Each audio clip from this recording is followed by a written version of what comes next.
appreciate everybody being on. I wish we were all sitting in here, together, but unfortunately we're not, and we're trying to facing different challenges every single day. But we are excited about the upcoming football season, one that's going to be played here at Georgia State University, and we've got a game here in 17 days that we're preparing for with Louisiana Lafayette coming into our place. And it's just announced there there's going to be a noon game on that Saturday on ESPN2. So, we've got something really to look forward to. It has been a kind of an up and down roller coaster ride of emotions and actions here in the last, I guess you can say, over the course of the last month, from, battling so many different issues off the field with COVID testing and just everything that you can imagine. It's been a different fall camp for us, one unlike any I've ever seen, to tell you the truth. But I think our team is focusing. They're working hard, and they're moving forward. And this season is going to be about distractions and how you manage distractions and how you continue to push forward and really focus on the game of football. And I think we have a strong-minded group, and I think they can do that and be prepared for the season. So, right now we're still in camp, and we'll probably break out of camp starting next Monday and start working with our scouts and pushing towards that first ball game against Louisiana. All right, we'll take questions for Coach. Go ahead. Hey, Coach, it's Zach from Channel 2. I appreciate you doing this. As you get ready to break and prepare for your week one, who's been the pleasant surprise? And I know you won't single out specific guys, so maybe is there a position group that has most of your attention that need to step it up a little bit? I will throw out a guy's name. I think we've got a defensive lineman by the name of Jeffrey Clark that has really just made a lot of plays for us over the course of camp. I mean, for whatever reason, it's probably because of his mentality and his explosiveness. And, coming into off his redshirt year, he's really changed his body and changed his mindset. And he's really doing a really good job on the defensive side. He's going to be an impact player for us. And he has been a pleasant surprise. Tavius Lane is a safety that you're going to hear a lot about him this year. Another guy, the defensive side of the ball, safety for us. One of the more, when I say explosive players on our football team, generates a lot of turnovers. He's a sure tackler, and he has been a guy that's really stepped up and done an exceptional job in this fall camp. What about on the flip side, though? One guy. Well, we got pretty much all those guys back on the flip side. I mean, I think we got 9 of 11 starters back. We do have to replace a quarterback, certainly, but those guys are all very, very consistent. Whether it's the McCoys out there at the wide receiver, the Pinkneys, the Destin Coates at the running back position, 4 of the 5 offensive linemen right there are returning. So all those guys, they're doing exactly what we thought they would do. They're continuously bettering themselves and preparing for this season and to make it a even better offensive year for us. It's just you and me talking here. So who's the quarterback? Who we starting with? Yeah, well, we've got a multiple group running around out there, I should say. You got Quad Brown, you got Jamil Muhammad. So it's really a battle between those two right now. We feel like we're going to have one more scrimmage situational type deal come this Friday, and then probably move into next week with the starter for the opening game. Coach, this is Marcel here. This normally would have been game week, but it would have been preparing for that contest against Murray, but now it's been pushed. Well, your schedule's different. How do you avoid the players with the monotony of being in fall camp and avoiding just all that stuff?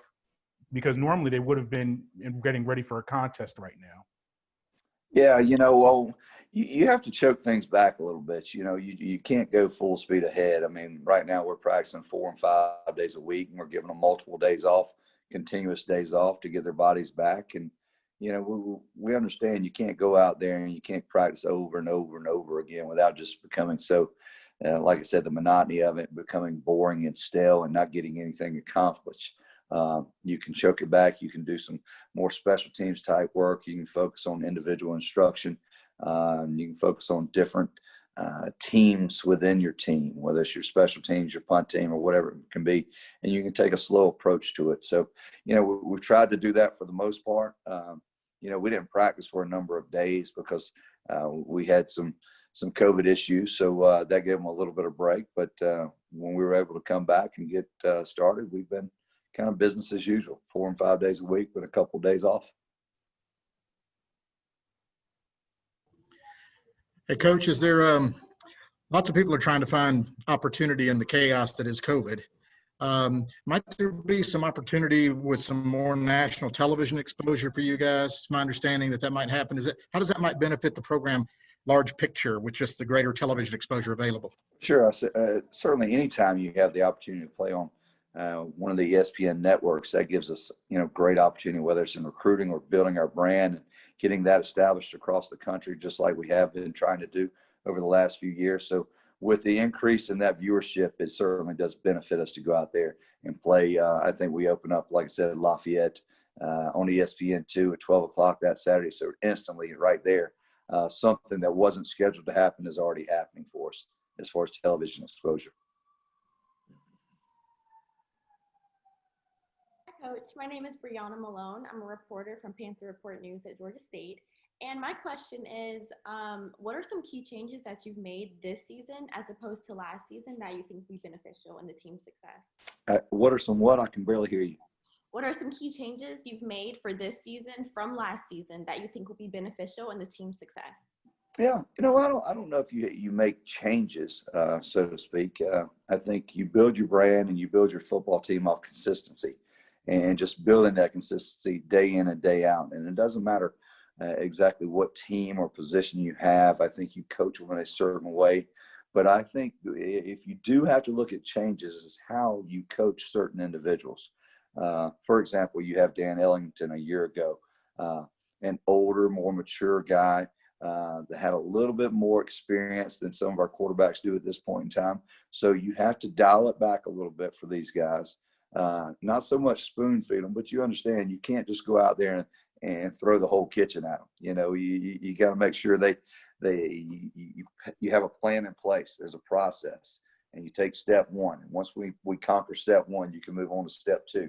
With Dan, we could have went, all right, we're going step 1 through 4 tomorrow, and let's go play. But it continues to grow, and we're building that. And I feel like we're going to be able to go from step 1 to step 4 pretty quickly here in a couple of days.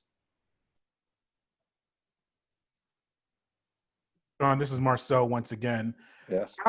How has the schedule, we'll speak with Georgia specifically, with the high school football, the constant change in the schedules, and I'm sure you're recruiting around the country. Just how are you guys adjusting to the constant changes with different states and how they're handling their football scheduling as far as recruiting goes during the fall? Well, I mean, in this day and time, basically your recruiting is you've got your guys kind of identified throughout their junior seasons. You've already been recruiting them for a number of years now. You've been following them. So we've had our targets and our so-called recruits right there in front of us for a long time now. So it really hasn't affected us all that much at this point in time.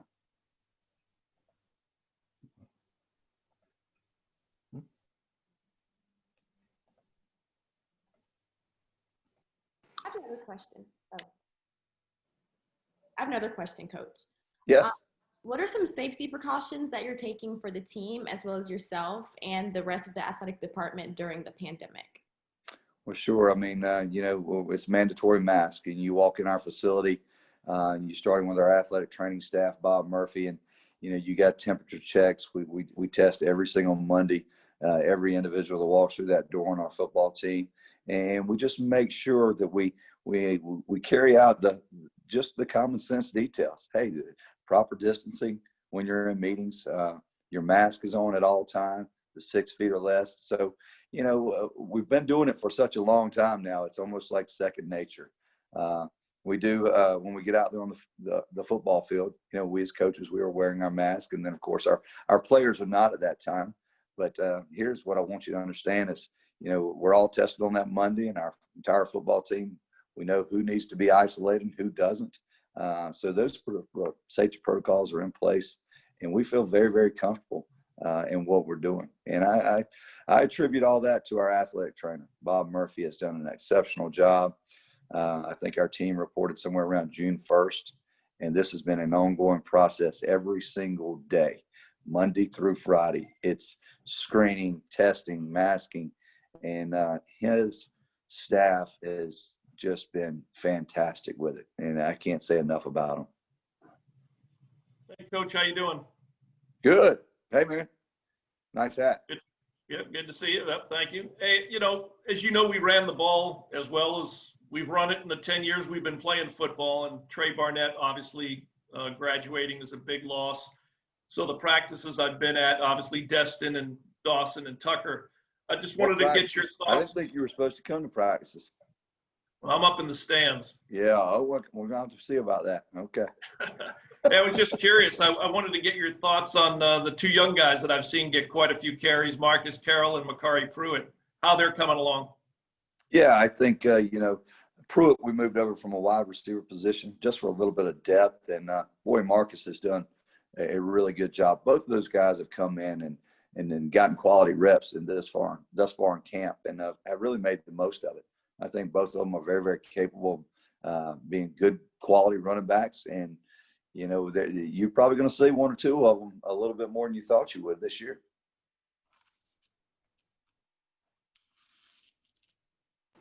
Stan, did you have a question?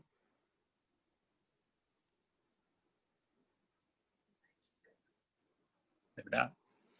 We'll see. Is any other, we got a few more minutes with Coach. Any other questions? I have one more question. Okay. What is the main focal point for you right now before the first game? Well, I talked a little bit about distractions, and I think if we can minimize those distractions and really focus on the game itself, not bringing the outside into the facility, and that's hard this day and age, because in this day and age, you pick up your phone, you turn on the television, and you get pulled in so many directions that it's hard for a young man. It's hard for coaches. But what we're trying to do right now as a football team is bring everybody into here together.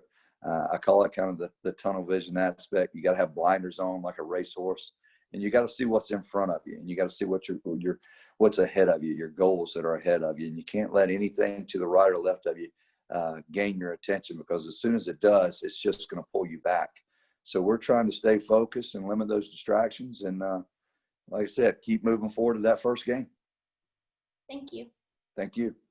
Coach, we treat Friday's scrimmage as kind of like a glorified game in terms of pregame dress rehearsals and buses and all that stuff. And how do we treat the scrimmage itself? 1 versus 1s, 2s versus 2s, or just best on best for a finite period of time? There will never be a day we go 1 versus 2s or 2s versus 1s, or however you see it, 1s versus 3s. We're 1 versus 1s all day, every single day. That's the only way I think you can really, really compete at a high level. We'll treat it not like a game, of course. We're not going to do pregame meals and things of that nature, but we're gonna get our situational stuff in. We'll have our goal line package. We'll have red zone packages. We'll have coming out from the end zone. We'll do a lot of third downs. We do a couple sequences where we call it a second down and play it type scenario, where 2nd and 8, and either we gain the first down or it turns into a 3rd and short situation or a 3rd and long, so we can manage our substitutions. If we have to put our dime package on the field and manage the substitutions coming in and out really, really quickly, we'll put them through a lot of scenarios. It won't be just like hey, let's lay it down and play it. We're going to make sure we hit everything we feel like we need or could possibly encounter in that first ball game. Thank you. Yes, sir.